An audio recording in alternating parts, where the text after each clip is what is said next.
हरे कृष्णा दोस्तों, आज का जो हमारा टॉपिक है वो है डर के आगे जीत। मनुष्य को कभी भी हताश नहीं होना चाहिए, कभी भी निराश नहीं होना चाहिए। गम की अंधेरी रात में दिल को न बेकरार कर, सुबह जरूर आएगी, तू सुबह का इंतजार कर। घबराहट से आपकी योग्यता क्षीण हो जाती है। जब डर आए तब समझो पाप का घोतक है। पाप की उपज जो है वो डर है, अविद्या की उपज जो है वो डर है। निर्भयता ज्ञान की उपज है। निर्भयता आती है तो इंद्रियों का संयम करने से और आत्मविचार करने से। मैं देह नहीं हूँ, मैं अमर आत्मा हूँ। एक बम ही नहीं, विश्व भर के सब बम मिलकर भी शरीर के ऊपर आ गिरे तो भी शरीर के भीतर का जो आत्म चैतन्य है उसका बाल भी बाका नहीं हो सकता। वह चैतन्य आत्मा मैं हूँ, सो हम। इस प्रकार आत्मा में जागने का अभ्यास करना चाहिए। सो हम का अजपा जप करें। अपने सोहम में स्वभाव में टिक जाना चाहिए। मैं शुद्ध आत्मा हूँ, मैं शुद्ध आत्मा हूँ। इस जागृति में टिक जाना चाहिए, अपने स्वभाव में टिक जाना चाहिए। विचारों से ज्यों ज्यों बचते जाओगे त्यों त्यों आध्यात्मिक उन्नति होगी, नैतिक बल बढ़ेगा। आप संसार का सदुपयोग कर पाओगे। अभी संसार का आप सदुपयोग नहीं कर पाते, सरकने वाली चीजों का सदुपयोग नहीं कर पाते, उनका दुरुपयोग होता है। साथ ही साथ हमारे मन इंद्रियों का भी दुरुपयोग होता है, हमारे जीवन का भी दुरुपयोग होता है। कहाँ तो दुर्लभ मनुष्य जन्म, देवता लोग भी भारत में मनुष्य जन्म लेने के लिए लालायित रहते हैं। वह मनुष्य जन्म पाकर आदमी 2 रोटी के लिए इधर उधर धक्के खा रहा है, 2 पैसे के मकान के लिए गिरा रहा है, 4 पैसे की लोन के लिए लाइन में खड़ा है, साहबों को और एजेंटों को सलाम करता है, सिकुड़ता रहता है और जितना सिकुड़ता है उतना ज्यादा धक्के खाता है, ज्यादा कमीशन देना पड़ता है, तब कहीं लोन पास होता है। ये कैसा मनुष्य का दुर्भाग्य है। मानव जीवन जीने का ढंग ही हम लोगों ने खो दिया है। विलासिता बढ़ गई है। ऐश आरामी जिंदगी, लग्जरीज लाइफ जीकर सुखी होना चाहते हैं वे लोग ज्यादा ही दुखी हैं। जो भ्रष्टाचार करप्शन करके सुखी रहना चाहते हैं उनको अपने बेटों के द्वारा, बेटियों के द्वारा और कई प्रकार की प्रॉब्लम के द्वारा उनके चित्त में हमेशा अशांति की आग जलती रहती है।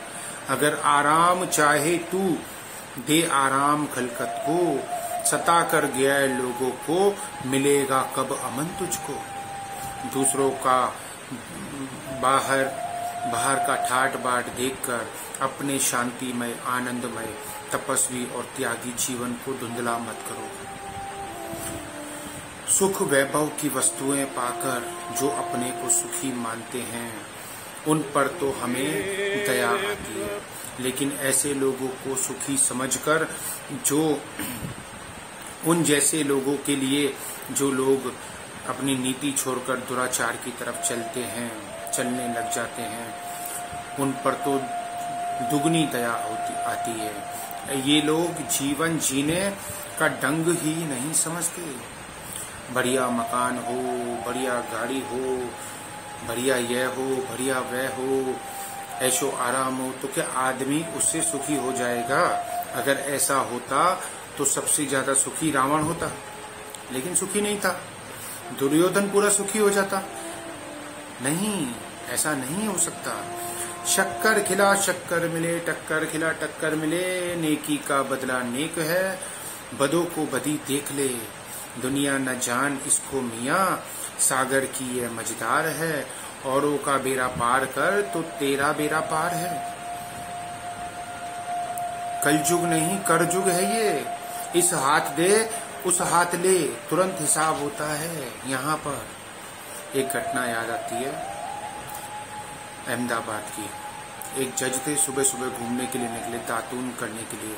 नदी के एक तरफ दो हट्टे कट्टे जवान लड़के खड़े थे, हंसी मजाक कर रहे थे। एक ने सिगरेट निकाली और बोले जज को, बोले जज साहब को बोले अंकल माचिस देना, तो माचिस जज ने इशारे से इनकार कर दिया।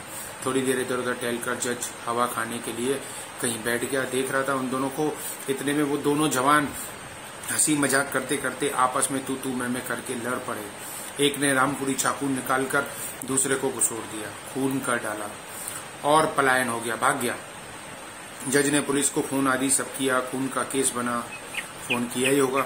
सेशन कोर्ट से वह केस घूमता घूमता घूमता घूमता आखिर हाई कोर्ट में उसी जज के पास पहुंचा। केस जांचा तो पता चला यह तो वही केस है। उस दिन वाली घटना का उन्हें ठीक से सिमरन था, याद था। उन्होंने अपराधी को देखा तो पाया ये तो वो वाला अपराधी नहीं है जिसने मारा था, वो तो हट्टा कट्टा जवान था और ये तो बूढ़ा है। वे जज कर्म फल के सिद्धांत को मानने वाले थे। वे समझते थे कि लोभ, रिश्वत या कोई भी अशुभ कर्म उस समय तो अच्छा लगता है, लेकिन समय पाकर उसके फल भोगने ही पड़ते हैं। पाप करते समय अच्छा लगता है, लेकिन भोगना ही पड़ता है, पक्की बात है। कुछ समय के लिए आदमी किन्हीं कारणों से छूट जाएगा, बच जाएगा, लेकिन देर सवेर कर्म का फल तो मिलता है, मिलता है, मिलता है। जज ने देखा यह अपराधी तो बूढ़ा है, जबकि खून करने वाला तो जवान था। उन्होंने बूढ़े को अपनी चैम्बर में बुलाया। बूढ़ा रोने लगा।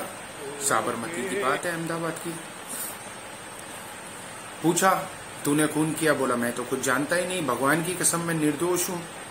जज भी सत्वगुणी थे, सज्जन थे, निर्मल विचार वालों थे, खुले मन के थे, निर्भय थे, निस्वार्थी थे और सात्विक आदमी हमेशा निर्भय रहता है। उन्होंने बूढ़े से कहा देखो तुम इस मामले में कुछ नहीं जानते, ये ठीक है, लेकिन सेशन कोर्ट में तुम पर यह अपराध बिल्कुल फिट हो गया।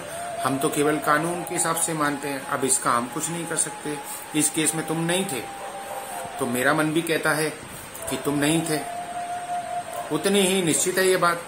अगर तुमने जीवन भर कहीं ना कहीं किसी इंसान की हत्या नहीं की होती, तो आज सेशन कोर्ट के द्वारा ऐसा सटीक केस तुम पर बैठ ही नहीं सकता था। अब पूछा उस बूढ़े व्यक्ति से जज ने, सच बताओ काका, क्योंकि सत्वगुणी थे जज, सत्संगी थे, ज्ञानवान थे। पूछा सच बताओ काका, तुमने कहीं ना कहीं कभी ना कभी अपने जीवन में किसी को मारा है? उस बूढ़े ने कबूल कर लिया। अब मेरे आखिरी दिन है, आप पूछते हो तो मैं आपको सही बात बता देता हूँ, मैंने 2 खून किए और लोभ और रिश्वत देकर मैं छूट गया। जज बोले तुम तो देकर छूट गए, लेकिन जिन्होंने लिया उनसे फिर उनके बेटे लेंगे, उनकी बेटियां लेंगी। कुदरत किसी न किसी प्रकार से हिसाब बदला जरूर लेती है। तो माँ देकर छूटे तो यहाँ फिट हो गए। उस समय लगता है कि छूट गए, लेकिन कर्म का फल तो देर सवेर घूम के वापस आना ही आना है। कर्म का फल जब भोगना ही पड़ता है तो क्यों ना बढ़िया कर्म करें, ताकि बढ़िया फल मिले। बढ़िया कर्म करके भगवान को ही क्यों ना दे दे वो कर्म, ताकि भगवान ही मिल जाए, परमात्मा ही मिल जाए, है ना।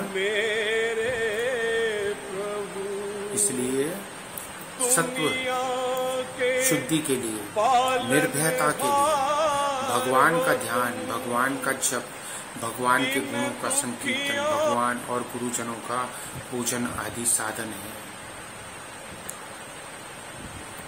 इसलिए हमेशा अपने गुरु की शरण में रहना चाहिए और जितना जल्दी हो सके उतना ज्ञान को पाना चाहिए। निर्भय बनो, भय मत करो, किसी से भय मत करो। संसार में रहोगे तो आपको भय रहेगा, परंतु एक बार आप आत्मा में जग गए, अपनी आत्मा में जग गए, आत्मा प्रकट हो गया, वो परमात्मा आपके भीतर से प्रकट हो गया, फिर आप निर्भय हो जाओगे, आपको कोई भय नहीं रहेगा। संसार में जहां भागोगे वहां डर ही डर है, इसलिए डर के आगे जीत है। तो आप उस संसार में जिस डर सोच रहे हो, जिस संसार के पीछे भागते हो, वहां पर आपको भय मिलता है। हर पल में भय है, पैसे का भय है, पैसा ज्यादा है तो भय है, बच्चों का भय है कि इनके भविष्य का क्या होगा, उनका भय है, व्यापार का भय है कि धंधा होगा कि नहीं होगा, कोरोना काल आया, सब चौपट हो गया, पैसा कहाँ से आएगा, पल पल भय है। पर इस भय के आगे, इस डर के आगे जीत है, और वो जीत आप ही जीत सकते हैं। आपके भीतर जो परमात्मा बैठा है उसमें आप जग जाओ। आप अभी शरीर में फंसे हो, शरीर के कुटुंबी और रिश्तेदारों में फंसे हो, जबकि वो सब नकली हैं, वो सब सपना है। एक सपना आपको 8 घंटे का आता है, ये सपना आपको 60 साल 70 साल का आया। जिस दिन आपका ये शरीर छूटा, सब कुटुंबी खत्म, सब रिश्तेदार, सारा पैसा, सब ज्वेलरी, सब खत्म। परंतु अगर आपने जीते जी इस शरीर में उस परमात्मा को जागृत कर लिया, स्वयं को पहचान लिया कि मैं कौन हूं, हु एम आई, तो आप जान पाएंगे। तो कहते हैं जब भी कभी सत्संग सुने या कभी कहीं भी कुछ भी ज्ञान लें तो वहां पर हमको फीस देनी पड़ती है, कुछ ना कुछ फीस देनी पड़ती है ना। स्कूल में जाते हैं तो फीस देते हैं, ट्यूशन में जाते हैं तो फीस देते हैं, जो भी उनकी फीस हो, 500 रुपये 1000 रुपये तो हमको देनी पड़ती है। अपने बच्चों को पढ़ाते हैं ना, आप भी पढ़े होंगे स्कूल में। जब कभी हम ज्ञान भी सुनते हैं किसी गुरु का, किसी संत का, तो भी हमें उसको फीस देनी पड़ती है। तो हम आपसे रुपया पैसा नहीं मांगते, परंतु आपने अगर आप कुछ देना चाहते हैं तो इस वीडियो को, ये लिंक जरूर शेयर करें अपने दूसरे फ्रेंड्स सर्कल के साथ, अपने रिश्तेदारों के साथ, जिनका आप भला चाहते हैं उनको भी भेजिए, ताकि वो भी सुने और वो भी जाने डर के आगे जीत असली किस प्रकार है। राधे राधे दोस्तों।